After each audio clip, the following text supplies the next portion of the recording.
안녕하세요. 저는 국제오늘리 노무법인의 건설업 총괄팀장을 맡고 있는 이무영이라고 합니다. 이번 시간에는 여러분들께 저번에 예고해드린 바와 같이 건강보험공단 조사에 대해서 한번 얘기 나눠보도록 할 건데요. 전반적인 내용을 다루기에는 너무 내용이 방대하니까 이번 시간에는 그 도입 개념으로 건강보험 조사는 어떤 거고 어떤 식으로 조사가 이루어지는지에 대한 개요부터 살펴보도록 하겠습니다.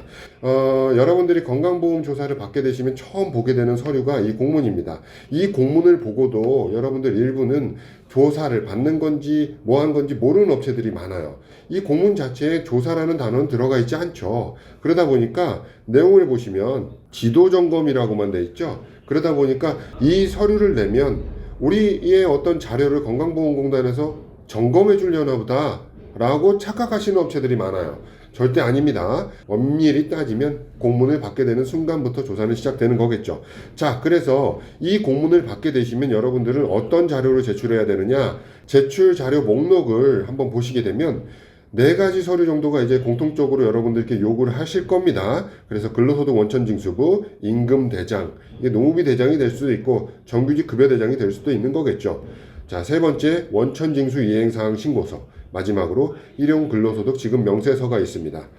여기서 가장 중요한 거, 건강보험공단에서 핵심적으로 들여다보는 거는 빨간색 칠 해놓은 일용근로소득 지급 명세서가 되겠고, 지역마다 제출 서류는 조금씩 다릅니다. 일용근로소득 지급 명세서에 플러스 알파로 현장별 근로내역 신고서나 혹은 노무비 대장을 요구하는 공단 지사도 덜어 있습니다. 근데 대부분은 이렇게 4가지 서류를 여러분들 회사에 요구할 것이다 라고 하는 거고, 근로소득 원천징수부는 우리 정규직 급여를 한번 점검해 보기 위함입니다. 우리가 건강보험공단에 신고한 보수총액과 원천징수부에 있는 보수총액이 틀리나 맞나를 첫 번째로 점검하는 거고요. 두 번째는 여기에 잡혀있는 비과세 내역이 과연 적법하게 비과세 처리가 되어 있는지, 우리가 흔히 알고 있는 비과세는 차량 유지비하고 식대가 있죠. 근데 식대가 적법하게 처리됐는지 여부는 누구도 알 수 없어요. 너무 복잡해지죠. 그렇기 때문에 주요 사안으로 보는 건 차량 유지비입니다.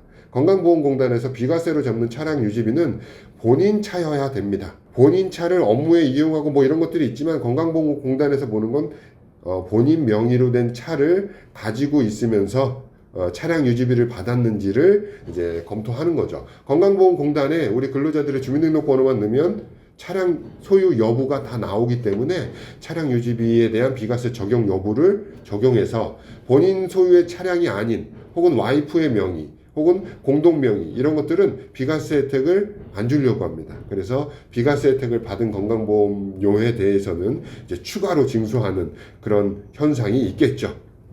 다음은 이제 임금대장인데 이거는 잘 안 봅니다. 뭐 의미도 없고요. 그리고 원천징수 이행사항 신고서라는 걸 보게 되면은 정규직 근로자의 명수와 일용직 근로자의 명수가 표기되어 있습니다. 그 명수를 보고 일용근로소득 지급 명세서를 제출했을 때 이 명수와 원천징수 이행사항 신고서의 명수가 동일한지 제대로 자료를 제출했는지 확인하고자 함이 이제 크다 라고 할 수 있습니다. 여기 원천징수 이행사항 신고서는 급여와 일용 근로자들의 명수가 다 들어가 있기 때문에 교차해서 점검하기 위함이다 라고 보면 되는 겁니다.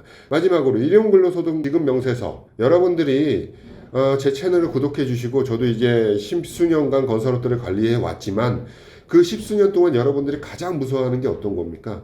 건강보험, 4대 보험이겠죠. 현장 일용직 근로자의 4대 보험. 어떻게 하면 조사를 피할 수 있을까? 또는 어떻게 하면 4대 보험을 가입 안 하고 일용 근로자를 쓸 수 있을까를 고민해 오셨지 않습니까? 그래서 건강보험공단은 그 부분에 대해서 여러분들 업체를 이 일용 근로소득 지급 명세서를 가지고 조사를 하는 겁니다. 이 부분은 여러분들이 다 알고 계시는 바가 이제 기본 바탕이 되겠죠. 한 달에 8일 이상 되는 근로자, 그리고 그 이전에 2달 연속으로 일한 근로자를 추려서 대상자가 됨에도 불구하고 4대 보험을 가입하지 않은 자가 이제 추징의 대상이 되는 겁니다. 그래서 이 부분에 대한 거는 제가 후속작으로 계속해서 업데이트 할 테니까 여러분들 계속해서 채널 구독해 주시고요. 그럼 연이어서 다음 내용을 볼게요. 지도점검 목적이라고 되어 있는데 이런 것들 뭐 보실 필요 없습니다. 이거 서류상의 목적인 거지. 목적이야 간단하죠. 일용 근로자들 4대 보험 누락된 분들을 이제 조사해서 추징하고자 함이 목적이다라고 생각하시면 간단할 것 같습니다. 그러면 다음으로 건강보험공단은 일단 지도점검이 나오면 3년치를 보게 됩니다. 우리 저번 시간에 배웠던 내용 중에 국민연금은 3개월치를 조사한다라고 말씀을 드렸는데 건강보험은 국민연금과 가장 큰 차이점 중 하나가 역으로 3년치를 조사한다라고 하는 겁니다. 현재 우리는 21년 4월에 와 있죠. 지금 여러분들이 공문을 받게 되시면 공문 안에는 2018년도부터 현재 것까지에 대한 모든 자료를 제출하세요 라고 되어 있을 겁니다. 그래서 건강보험은 국민연금과 틀리게 3년치의 자료를 지도점검한다 라고 여러분들이 알고 계시면 될 것 같고요. 3년에 해당되는 내용이 굉장히 중요한 내용입니다. 우리가 건강보험 국민연금 중에서 가장 중요한 핵심 이슈가 됐던 게 하나 있었죠. 20일에서 8일로 넘어가는 시점입니다. 이 8일로 넘어가는 시점이 2018년 8월부터입니다. 근데 2018년 8월부터 모든 현장의 모든 근로자는 8일로 적용이 아니고 2020년 8월까지 약 2년 동안 유예 기간을 줬다라는 거죠. 그 뜻은 뭐냐면 이 기간 동안에는 8일과 20일이 공존해 있었다라고 하는 겁니다. 어느 현장은 8일이고 어느 현장은 20일일까요? 이거를 여러분들이 알면 되겠죠? 이 내용은 명확합니다. 2018년 8월 이전에 착공된 공사는 20일 현장이 되는 거고요.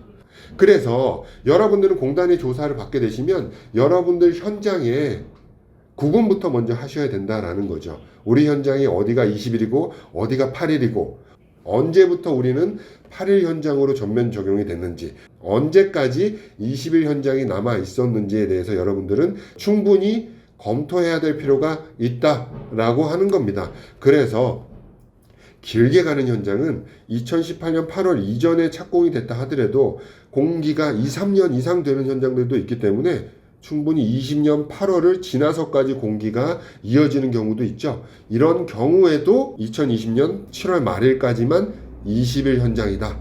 그런 2018년 8월 이전에 착공된 현장이다 하더라도 2020년 8월까지만 20일이 적용되고 이후부터는 같은 현장이다 하더라도 8일이 적용된다라는 점 여러분들 알고 계시면 좋겠고요.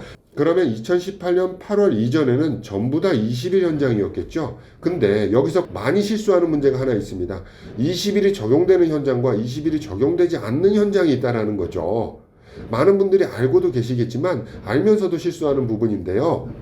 20일 현장 적용을 받으려면 항상 강의 때마다 귀에 못이 박히게 들은 내용이 있죠. 현장 적용 신고, 건강보험 국민연금에 대해서 현장 적용 신고를 한 현장만 20일 적용을 받을 수 있다라고 하는 거 반드시 기억해 두시고, 두 번째, 현장 적용 신고를 한 현장들만 각각의 현장을 사업장으로 인정받을 수 있다라고 하는 거 저번 시간에도 예를 들었습니다. 8일 기준으로 보면 A, B, C 현장에 각각 7일 근무했을 때 각각의 현장을 전부 다 우리가 성립신고라고 하는 거, 사업장 적용신고를 건강보험공단에 하셔야 이 7일이 인정이 되는 거지.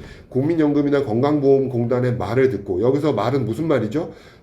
사업장 적용 대상자가 있을 때 신고하시면 돼요 라고 하는 공단이 있어요. 그 말만 듣고 사업장 적용 신고를 안 하셨다라고 하면 건강보험공단에서는 이 적용 신고 안 한 현장은 개별 현장으로 인정해 주지 않습니다. 개별 현장으로 인정해 주지 않는다라는 건 합쳐서 본사 21일 근로자로 본다라고 하는 거. 오늘은 여기까지 여러분들 기본 개념에 대해서 말씀드렸고요. 다음 시간은 좀 더 깊은 내용 가지고 여러분들 찾아뵙도록 하겠습니다. 감사합니다.